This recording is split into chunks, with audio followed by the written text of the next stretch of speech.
So today I have organized a separate session for all of you. So basically I will be sharing this video with all of you, and we have certain time constraints during the normal lecture session. So I have prepared a separate video, and this topic is which I felt like it was very important, and it is a part of your syllabus as well. So now let us discuss this. So what is this topic? Okay, so till now we saw many things like okay, we discuss about, let's say, continuity equation, we discuss about Bernoulli's equation and Euler equations of motion. Then we came to for free and force vortex flows, so which is a application of Bernoulli's principle, right? And then we talked in between something about, let's say, ideal flow. So we said that okay, and flow is ideal in nature if it is steady, inviscid, incompressible and irrotational. So then we assume that such a kind of flow is an ideal fluid flow. Okay, so in this session I am going to discuss about certain basic type of flows. So let us start with certain important concepts. So first of all, I will discuss with you the concept of a stream function. Then I am going to discuss with you the concept of a potential function. What are these two, right? So let us start one by one, and how these concepts are important, why these concepts are important, we will come to that later on. We will see that basically a flow pattern, okay, in a particular flow field, it is governed by these two type of function, that is stream function and equipotential function or velocity potential function, right? So now let us start. So let us first discuss about what is a stream function. So first of all, always keep this thing in mind that okay, besides the other factors, let's say steady, inviscid, right? So this one is important. A stream function, it is basically defined for a incompressible flow. So other factors are already there. That is the flow should be steady in nature. Okay, but let's say in addition to the steady nature of fluid flow, if the flow is incompressible, okay, then we know that the continuity equation in such cases, it is given by this formula delta u by delta x plus delta v by delta y is equal to 0.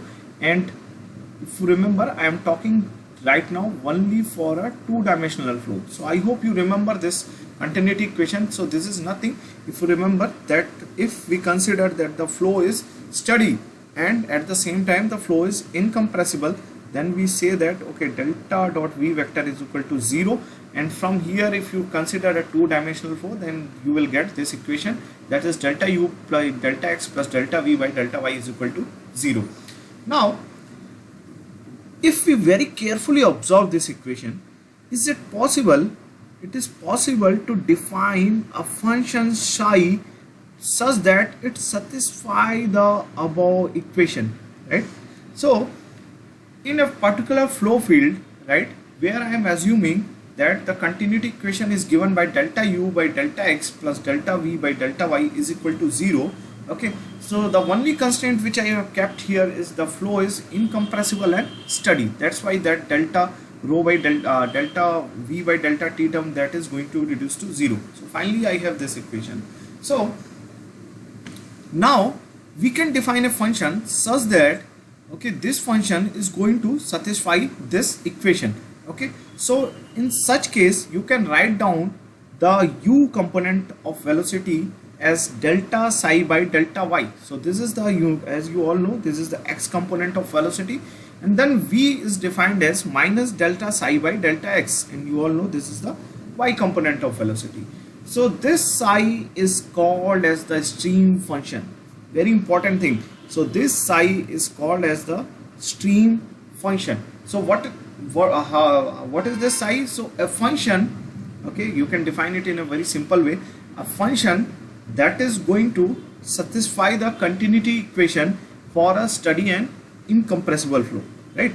So now if you put this very easily, you can see here, if you put this into this equation, then you will have delta 2 psi divided by del x del y, and here again you will have minus delta 2 psi divided by, that means you will have simply delta 2 psi delta x delta y minus delta 2 psi, right, delta x delta y, and these two terms they are going to cancel out and this will reduce to 0. So this function psi is called as stream function. Now let us relate this function to the equation of a streamline. Okay, how this function is related to a streamline, right? So we know that for a streamline we already know the equation is given by dx by u is equal to dy by v. Okay, if you further simplify this equation, then this will simply become u dy minus v dx is equal to 0, right? Now you can represent this total differential. Let us say we are going to represent this total differential d psi. What is this d psi? Obviously here I have considered a two-dimensional flow, then it is very obvious that I am assuming that this psi is a function of just x and y, right? So now d psi total differential will be the partial differential of psi with respect to x multiplied by dx, very obvious, plus partial differential of y, okay, multiplied by dy. Now this d psi is very easily, you can see here from your equation 1 that u is equal to del psi by del y, right? So in this place, in place of this term, you will simply put this thing, right? And again you have v equal to minus del psi by delta x. So in this place of this term you will put this one. Okay, so finally you have d psi is equal to minus v dx plus u dy, right? Now very carefully if you observe this thing, that from the equation 2 and 3, right, it is very obvious that u dy minus v dx is equal to 0, then this d psi it is going to be 0 and psi will be constant, right? So very important conclusion we came here, that what is a stream function? First of all, a stream function is a function that satisfies the continuity equation for an incompressible fluid flow. And now another important conclusion, that this stream function it should remain constant along a streamline. Very important thing. So along a streamline if you move, then this psi it should remain constant, right? So now you can take the two-dimensional Cartesian coordinate system and you can define a number of lines here. So let's say psi equal to some constant psi 1, then psi is equal to some constant psi 2, then psi is equal to some constant psi 3. Again, always remember that never two streamlines cannot intersect, and never assume the function psi as constant across the streamlines. They are going to remain constant only along the streamline. So always keep this thing in mind. So this is the definition of a streamline. Now let us go to the definition of a potential flow. Very important. So till now I considered that okay, well, the flow is steady and incompressible. Only these two terms I considered here. I made an assumption that the flow is steady and incompressible. But now let us move to this potential flow, right? So in a potential flow, the assumption is that now the fluid is ideal. Fluid is ideal, right? That means the fluid is inviscid, incompressible. You can say the fluid flow is ideal, rather than saying fluid is ideal. Just say that the fluid flow is ideal flow, right? That means you have a inviscid, incompressible, steady, and one more important term, very important, that the flow is again irrotational in nature, right? So that is an ideal flow. Now let us visualize this thing. I have discussed this thing with you several times. So let us say you have a flat solid surface like this. Now when can you assume that the flow is ideal flow? Let us say a fluid is moving with certain velocity, okay, let's say u infinity, okay, in the x direction, or let's say in this particular direction. Now as soon as this fluid it comes into contact with a solid surface, so this solid surface could be a rock or it could be of any shape, right?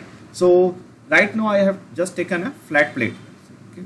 So now when this fluid it comes into contact with this solid surface, then we all know that the fluid particles which are in the vicinity of this solid surface, or which are going to come into contact with this solid surface, they are going to stick to it, and definitely this will create a velocity gradient in the vicinity, or in a zone which is very close to the solid surface, right? So now as we start moving away from the vicinity, then you will find that this velocity gradient here, this velocity gradient, it disappears, right? So this velocity gradient basically disappears as you move far away from the solid surface, right? So here you will again find that the velocity of fluid is u infinity only. There is no difference, right?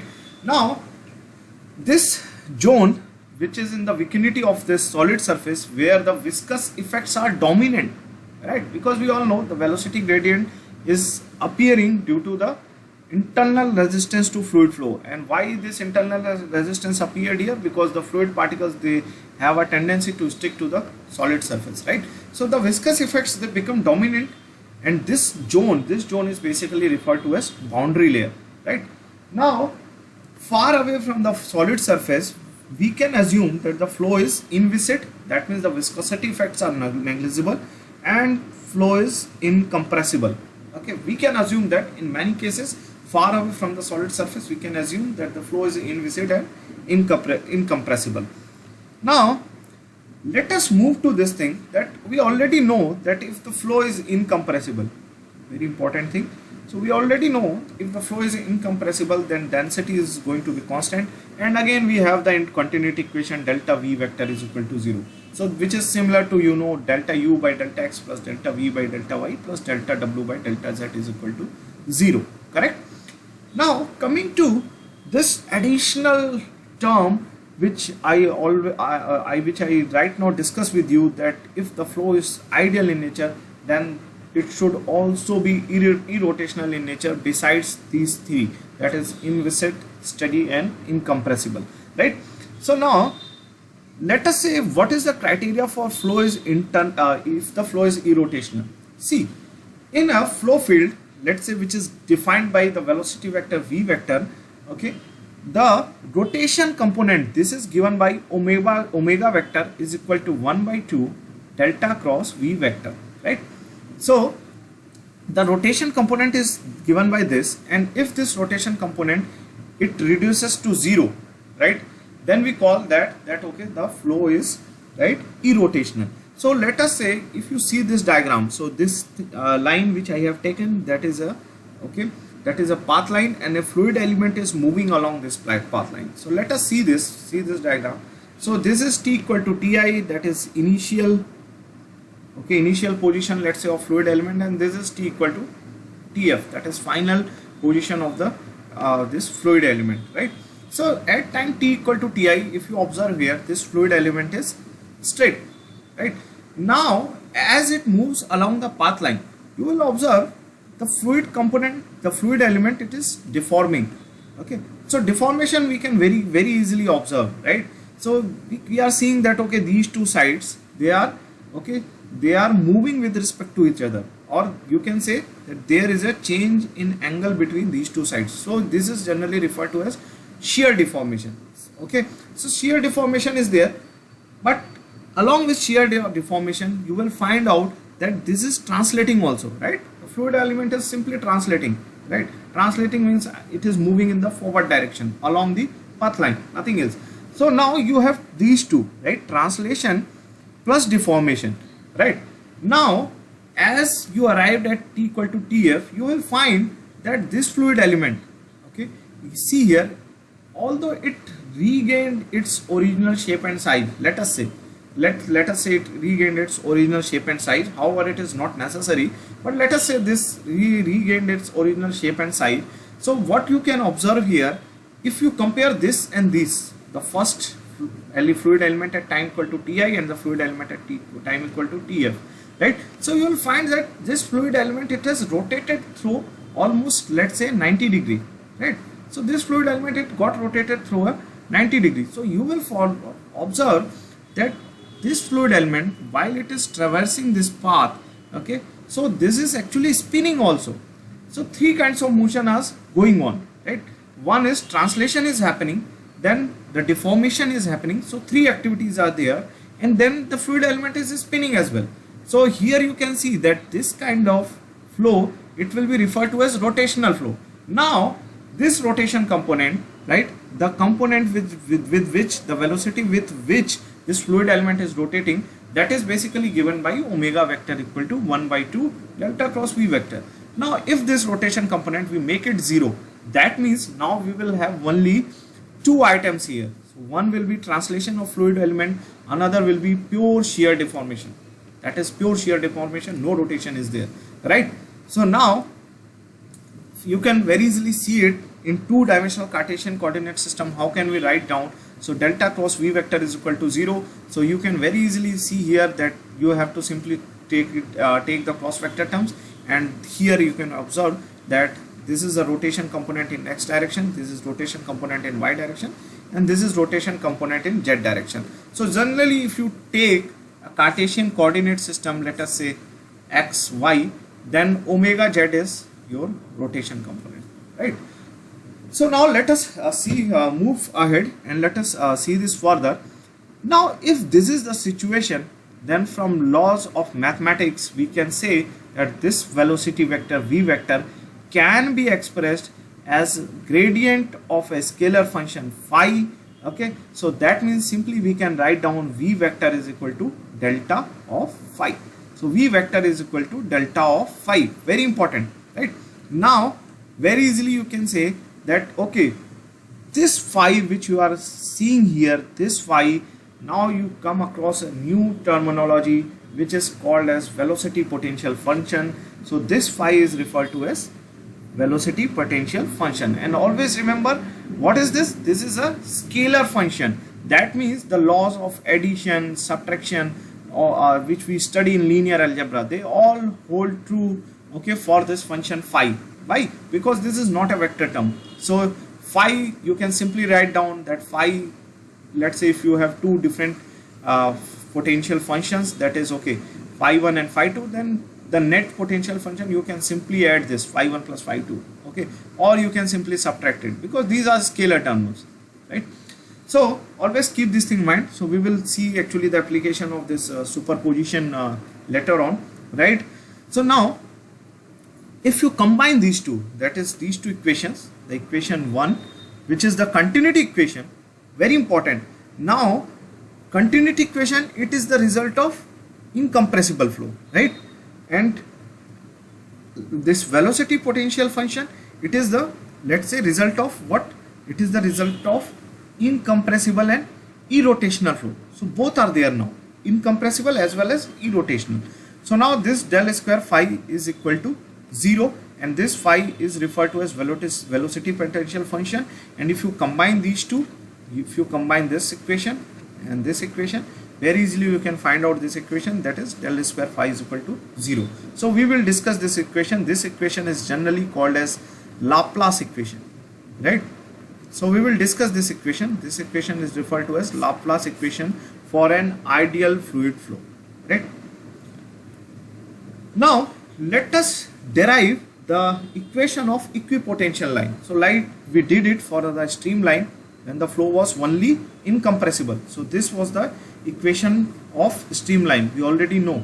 So let us find out the equation for equipotential line. Equipotential line, that means where your phi is going to remain constant. So we already saw, if you move back to the previous slide, we already saw that the psi term, the stream function, that is going to remain constant along a streamline, okay, and this is the equation of a streamline. So similarly, let us find out the equation of, okay, equipotential line. That means the set of lines, the locus of lines where this potential function, velocity potential function phi, it is going to remain constant. Very important.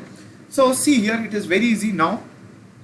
Once you say that okay, this v vector is some delta phi, so for conventional, so according, this is actually to keep in synchronization with some other laws of fluid mechanics, right? We put a negative sign here, right? So generally we put a negative sign here, but it is not necessary, right? You can go ahead with without a negative sign as well, but just to be in synchronization with the textbooks and all these things, I am putting a negative sign here, right?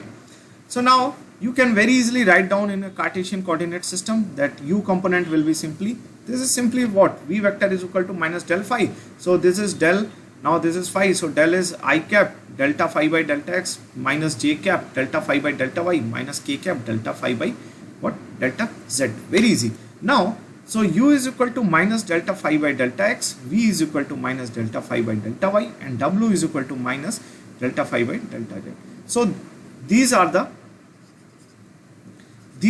x, y and z components of velocity, right? Now for equipotential line, I already said that phi should be constant. Then again d phi should be equal to 0. Now what is this d phi? D phi is simply delta phi by delta x multiplied by dx. Again, like we did for the streamline, we will do this thing here as well. So partial differential of delta phi with respect to x multiplied by dx plus partial differential of phi with respect to y multiplied by dy, and now this should be equal to 0. So now I am assuming here that for a two-dimensional flow, okay, so the z component I am including right now. Now you can very easily substitute the values from this equation, right? So u is equal to minus delta phi by delta x, just put this value here. Then v equal to minus delta phi by delta y, just put this value into this equation. Then finally you have the equation for, okay, for lines where your phi is going to remain constant, right? Very important thing, very important thing. So this is the equation for equipotential line. This is the equation for equipotential line. Now let us see, if you are going to plot this in a flow field, this equipotential and the streamlines together, then how will they be plotted, right? So let us see this. So very easily you can see here, let's say if I ask you what is the slope of this equation, the slope of this equation is simply dy by dx is equal to minus u by v, right? And the slope of this equation is equal to dy by dx equal to v by u. So if you multiply the slope of this equation and the slope of this equation, then if you multiply the two slopes, you will get the value as minus 1. That means this equipotential line and the streamlines, they are orthogonal to each other in a flow field. So this is also very important. You have to keep this thing in mind, that now these two equipotential and streamlines, they are orthogonal to each other. So now you can plot this streamline. Let's say this is your streamline with some constant psi equal to psi 1, psi 2, psi 3, psi 4, and then these are your equipotentials line, right? So these equipotentials lines, they will be exactly at right angles to the streamlines at the point of intersection. Very important, at this intersection points, this angle, if you observe, this is 90 degree, and this is very obvious. So we know that the slope is, this streamline is dy by dx minus u by v, and the slope of this equipotential line is dy by dx is equal to v by u. So if you multiply these two terms, then you get minus 1, and if the multiplication of two slopes is minus 1, that means they are orthogonal to each other. So this is our basic mathematics, you already know, right? So generally this orthogonal family of curves, that means the family of streamlines and equipotential lines, when they are plotted together for a particular flow field, they are called as flow net. Very important, right? So generally we refer to this as flow net.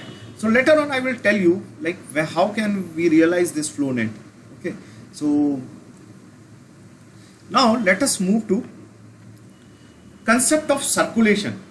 This is another important terminology which I am going to discuss here. So till now we never discuss about this terminology, circulation, but here it becomes important because later on we are going to actually use it. So what is circulation? This is very simple. Let us say in a flow field I defined a contour like this, nothing else. I defined a contour like this, and I took let's say a elemental length ds of this contour, right? So I defined a contour in a flow field, then I took a elemental length ds of this contour, and remember when I am talking all these things, we are basically like working in Eulerian coordinate system. Okay, now let me define a velocity vector v vector.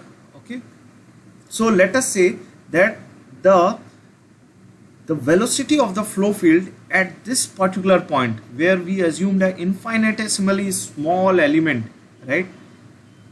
This is given by v vector, right? So let's say the velocity vector there is v vector,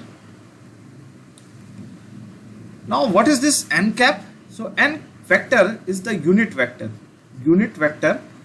along the elemental length ds, right? So this is our unit vector.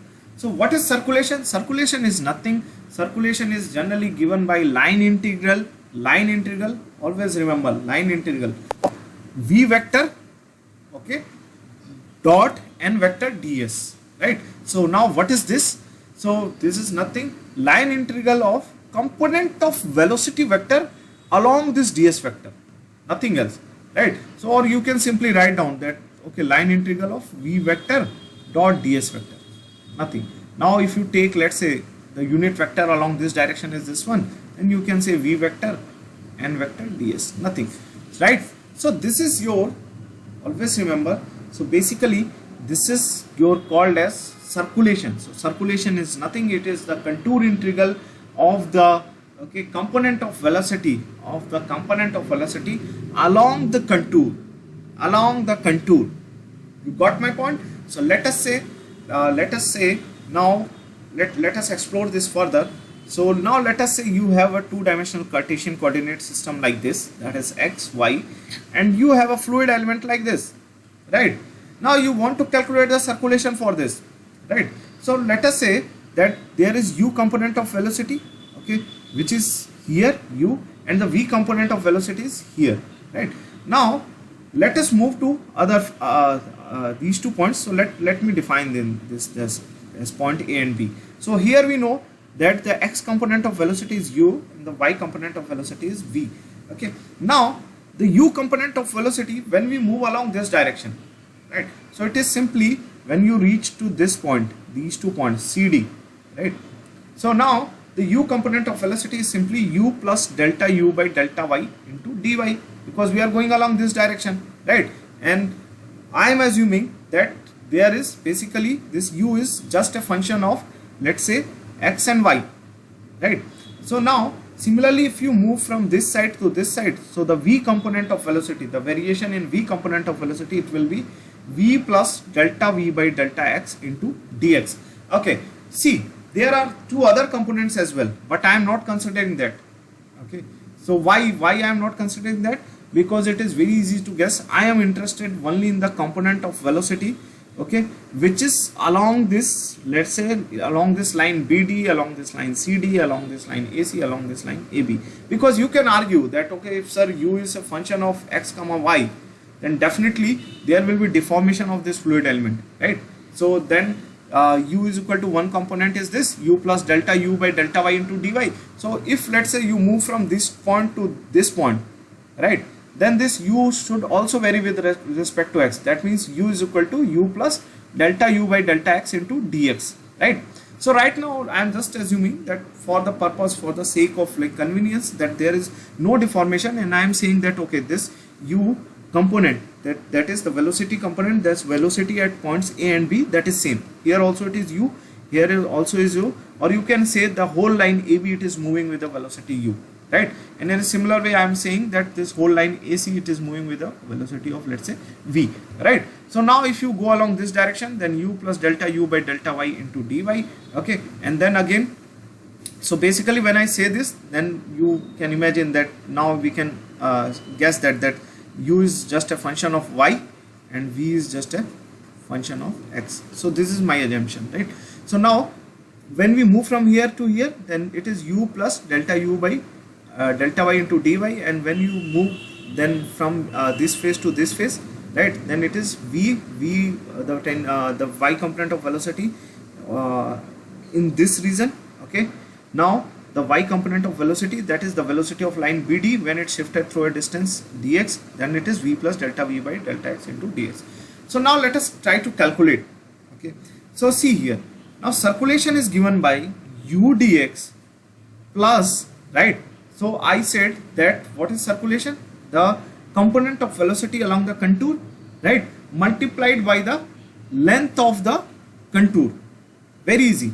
So now let us start from this side. So we know that the component of velocity along this side is u and the length is dx. So this is u dx. Then along this contour, right. So at all the points, remember, at all the points on this line BD, the velocity is v plus delta v by delta x, right?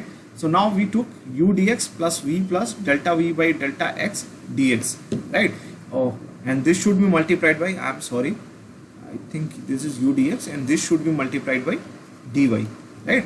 So now after this, again, now when you are going from this side to this side, it was in clockwise direction, but remember we are taking contour integral and we are talking about velocity vector, right? So this is a vector, that means it will depend upon the direction as well, right? So now when you talk about CD, then it will be simply minus of u plus delta u by delta y dy dx, right? And again this term is minus, minus v into the length of this AC, v dy.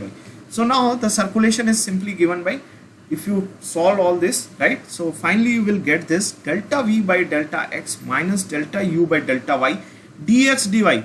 So what you observed here, right? So if you very carefully observe, finally we started from the line integral, right? We started from the length and we reached at area. So what is this dx dy? This is the area of this fluid element, right? The area of the contour. So now this one thing, this is important. And what is this? If you very clearly observe, this component is nothing. This component is your rotation component, omega z, nothing else, right? So now circulation, it is simply given by this big omega, that is this one is some let me call it as ohm. Some people they call it as let's say big omega or something like that. So let me call it as ohm.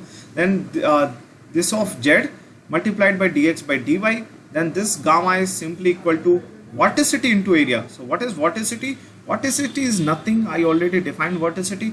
That vorticity is 2 times the rotational component omega z. So if a flow has to be rotational, remember, whenever I am saying the flow is irrotational, that means only translation and deformation are there. And when I say that flow is rotational, that means you have translation, deformation plus spinning of the fluid element as well. That is, rotation is also there. So flow is irrotational, then we simply say that vorticity is 0, if you remember. So this vorticity is nothing. This is omega equal to, right, vorticity is simply nothing, 2 times of, let's say, omega vector, right?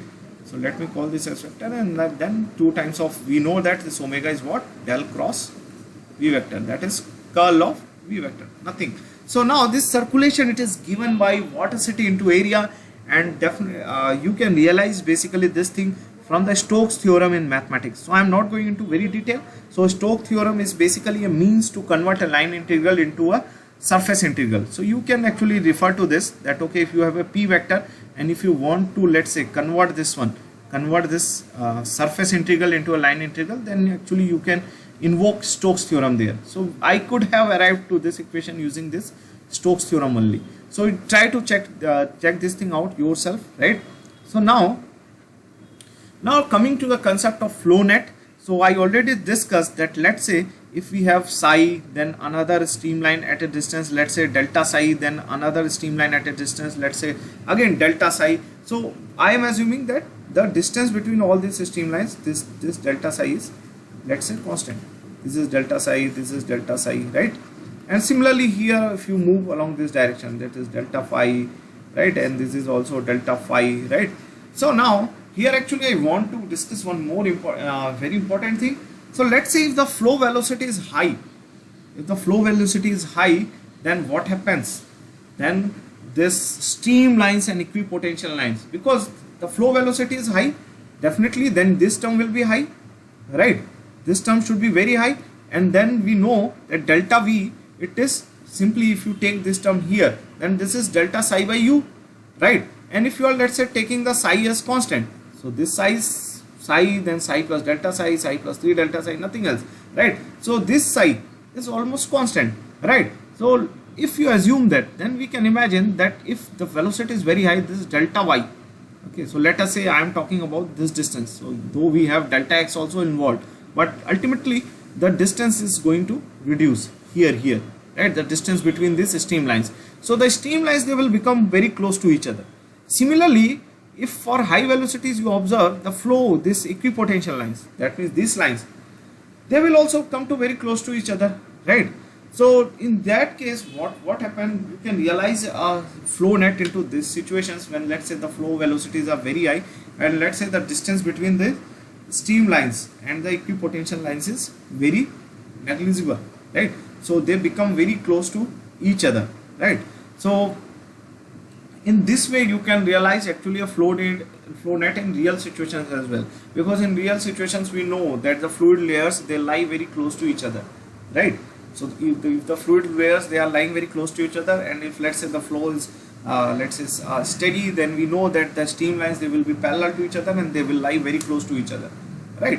So now, so always remember, whenever I say that okay, the streamlines are, they are parallel, so generally it happens in a steady flow. For an unsteady flow, the streamline will continuously change with respect to time. So it is possible only when the flow is steady, right? So then you can imagine that you can realize a flow net in actual situations in this way, that if, let's say, the velocities are very high, so basically these flow lines and equipotential lines, they lie very close to each other, right? Now coming to Laplace equation, so this is very important. So what is the relation between Laplace equations psi and phi? What is this? So very easy. Let us first talk about the incompressible flow. Incompressible flow, we know that this stream function is a result of incompressible flow. So if the flow is incompressible, then we can say that there must exist a function which is called as a stream function that should satisfy the continuity equation, right? So now let us talk about the condition for irrotationality. We know that condition for irrotationality is delta u by delta y minus delta v by delta x is equal to 0. And we already know that u is equal to delta psi by delta y, v equal to minus delta psi by delta x. These are two, what? The x and y components of velocity in terms of stream function. Now you just put this value into this condition for irrotationality. What you will get? You will simply get delta square phi is equal to 0. So what just happened? That means if you make your flow, if your flow changes from, let's say, incompressible to irrotational, then your stream function, it would start satisfying the Laplace equation, right? But now let me go to another one, then this will become more clear. Let us say the flow is only irrotational. Very important. Now I am saying the flow is irrotational, right? So the flow is not incompressible.